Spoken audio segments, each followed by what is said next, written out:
I have come to realize that most people understand marketing better than they understand mental warfare, emotional warfare, and most importantly, spiritual warfare. Sir Evans here, founder of the Superpower Planner, where we help overlooked achievers like you tap into your unique superpower and apply that to a purpose-driven plan. We understand how ads work. We understand what it takes to get attention on a social media post. We don't always recognize those same principles internally when they're happening to us on a personal level. Here are the facts. You're online, you're scrolling, you see something that perks your interest, you stop to scroll, you click on it. You're doing virtual shopping, you see something, you stop to scroll, you click on it. Now you're seeing more posts that are just like that. It's not because it's powerful, it's because you showed interest. And that's how retargeting works. Whether we want to believe it or not, the enemy operates in the same way. I think there are some critical commonalities that we can look at and examine when we consider the concept of retargeting and apply them to spiritual warfare so that we can make sure that we're armed with what we need to be armed with to fight this fight one day at a time. The first thing that I want to highlight is that targeting has timing. It's not random. It doesn't show up when you least expect it. It shows up when we're showing attention. It shows up when we're growing. It shows up when we're moving forward. And there's important reason why it's under those circumstances. If you're stagnant, if you're not moving in the right direction, what would be the need for even attempting to distract you? You're already distracted. So it's usually when we're moving forward or we're seeing growth that we usually see that targeting occur. If nothing's changing, then there's no need to interfere. Keep in mind that opposition shows up when progress has become real. The thing that we have to keep in mind with retargeting is the same thing with our spiritual warfare is that not all attacks are aggressive and not all attacks are loud. Spiritual warfare isn't loud, it's subtle. It's distractions instead of destruction, substitution instead of sabotage. It's delay instead of denial. Sometimes the goal isn't to stop you. Sometimes the goal is to simply slow you down. Let's consider distraction versus destruction. You're doing good things, but maybe it's not the right things. Your schedule fills up, but your progress still seems to fail. Busy or you're engaged, but you're oddly still not focused. When we think about substitution instead of sabotage, sabotage is obvious. Substitution can be subtle. Denial creates resistance and delay creates complacency. I'll deal with that later. This isn't the right season. I'll deal with that once things slow down. Nothing is denied outright. What usually happens is till it's denied until it's pushed out of the realm of urgency. And once that urgency fades, the intentionality fades. And once that intentionality fades, our motivation expires. Yesterday's vice is not today's vice. What worked against you yesterday won't always work against you tomorrow.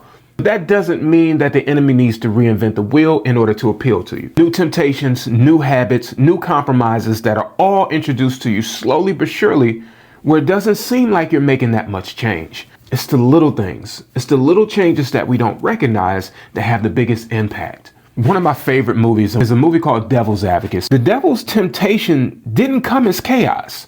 The main character, Kevin Lomax, played by Keanu Reeves, he's not greeted with chaos. He's greeted with prestige. He's greeted with money. He's greeted with a job offer, access, influence.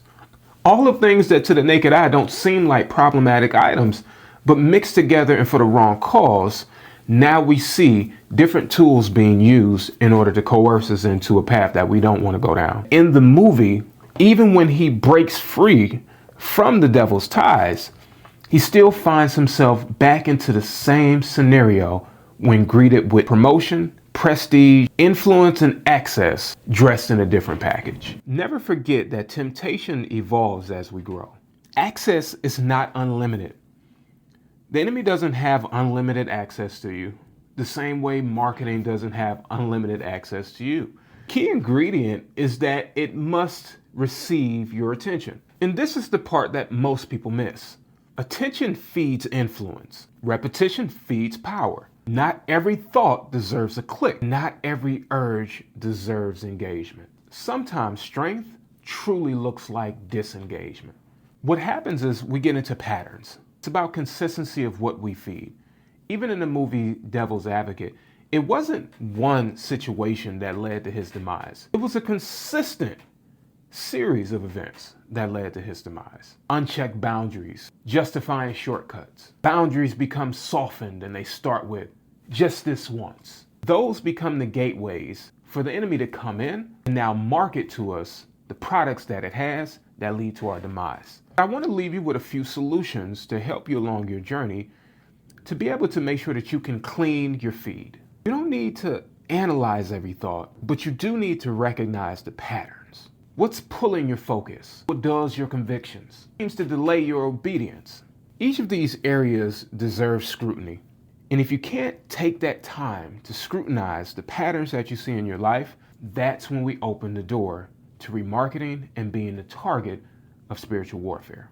The second thing is I want to leave you with, protect your battlefields. In Francis Frangipane's book, The Three Battlegrounds, he refers to 3 different battlegrounds that we fight against when it comes to spiritual warfare. It's the battle of the mind, it's the battle that we fight with our communities, and it's the spiritual principalities that we fight against. Oftentimes, we focus on one of these battlegrounds while leaving the other 2 susceptible to attack. Be mindful and aware of the battlefield and the battleground and the war that's going on inside of our mind, who we have with us within our community that can help us fight the fight, but also who within our community is working against us. Not everyone on the battlefield is on your side, and not everyone on that battlefield is an ally. Lastly, it's the battleground of the spiritual principalities. You being able to see this message and receive this message is made possible by waves that you have never seen with your eyes. Radio waves that are bouncing off of the satellites, we can't see those. Yet, we don't discredit their power and we don't discredit their ability to exist. The same thing is true with spiritual principalities that we cannot see, yet they fight against us or they work with us. This is where we have to be mindful of prayer, fasting, staying in the Word. All of these things are the tools and the weapons that we use to fight against things that we can't see with our eyes. The objective is not perfection. The objective is coverage. Lastly, you have a right to refuse to be the audience. We don't always need to be a part of the scroll. We don't always need to be a part of this warfare. Oftentimes, we give the devil more credit than he deserves. We put ourselves into a lot of these situations, and oftentimes we put ourselves into our own spiritual battles. Not every situation requires your attention. Not every thought requires your emotion. And not every thought requires a response. Discipline isn't always about confrontation. Sometimes it's about non-participation. We understand marketing better than we understand the warfare that we fight against on a day-to-day basis. The enemy doesn't need to destroy you if they can distract you. The enemy doesn't need to deny you if it can delay you.